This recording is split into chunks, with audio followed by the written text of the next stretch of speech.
ગઢડામાં મહારાજે અંતર્ધન લીલા કરી પછી પહેલા વહેલા દર્શન દીધા ને એ વાત કરો. હા, અહીંયા આ બાજુ અગ્નિ સંસ્કાર ચાલતો તો મહારાજના પંચભૂતનો. હા, અને દાદા ખાતે ત્યાં પણવા દોડ્યા હા, અંદર પડવા માટે.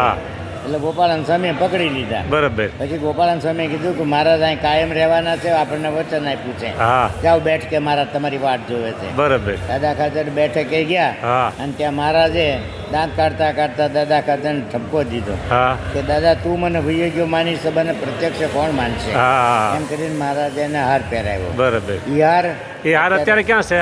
એ હાર અત્યારે મૂર્તિ ત્યારે નહોતી. હા, મૂર્તિ નહોતી. વેલાલજી મહારાજે પધરાવી મંદિર વેલાલજી મહારાજ દક્ષિણા છાતી. અને એ જે ઓટો છે ને, ઓટો નથી, ઓલી ટાંકી છે જે ચણાવેન છે એ નીચે ઓટો નીચે ટાંકી ટાંકી છે. હા, ઓટો નથી. હા, બરાબર. ખબર નથી. સમજાઈ ગયું. અને ટાંકીમાં આડો ગડર છે નાનો એવો ત્રાંબાનો. અને ત્રાંબાની હાકળે ત્રાંબાનો ઘડો એમાં ટીંગાડ્યો છે. મહારાજના ફૂલ જે અસ્થિ હતા એ એમાં છે. બરાબર. અને મહારાજે જે હાર પહેરાવ્યો એ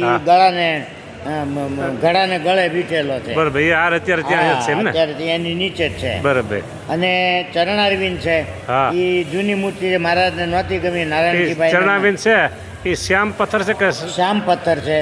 એનો ફોટો નથી પડતો હજી આજે. ઓહો. કાં તો એક ધોળો આવે ને કાં તો હાવ ન આવે ને એવું બને છે. બરાબર. એટલે એમાં એ દિવ્યતા છે. એ મૂર્તિ એનું શું છે? પછી મૂર્તિ જે મહારાજની છાતીનો ભાગ છે ને એના એ ચરણારવિંદ કર્યા. એટલે એ કેવી બે મૂર્તિ બનાવી હતી?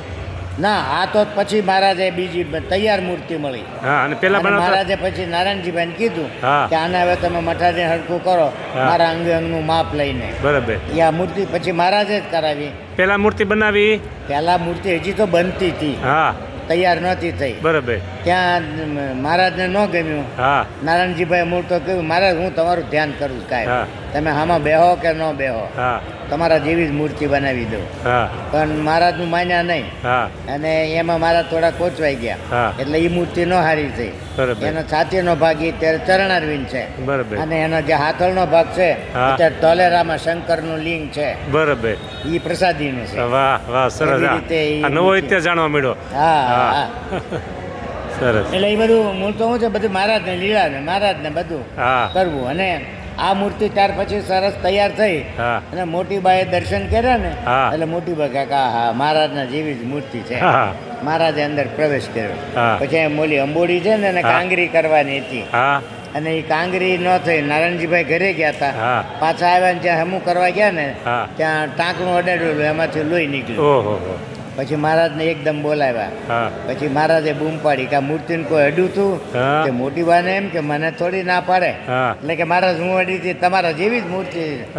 મહારાજ પછી નારાયણજીભાઈ કે હવે એ રહેવા દો, હવે કાંઈ નહીં થાય. જે વાસુદેવ નારાયણ ઝીણી ઝીણી ટોપી ને કાંગરી છે ને એવી કરવાની હતી ગોપીનાથજી મહારાજ. બરાબર. ન થાય જેમ નેમ છે.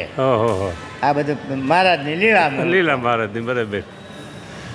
એવું છે બધું. આપણે જે આ જૂનો આખો ઇતિહાસ સાંભળ્યો ને એ ગઢડા મંદિરના વિષ્ણુ પ્રકાશદાસ સ્વામી બહુ જૂની પેઢીના છે, બહુ સારા સંત છે. એની પાસે ત્યાં ગોપીનાથજી મહારાજની મૂર્તિનો ઇતિહાસ, પ્રસાદીનો હાર જે પહેલાં વહેલા મહારાજે દાદા ખાતરને પહેર્યો એ ઇતિહાસ, અને લક્ષ્મીવાડીમાં જે મંદિર છે ત્યાં ચરણાવેન જે પધરાવેલા છે એ નીચે અહીંયા હાર છે એની ચરણાવેનનો ઇતિહાસ આપણે સાંભળ્યો. ખૂબ ખૂબ સ્વામી તમારો આભાર. સારું, જય સ્વામિનારાયણ.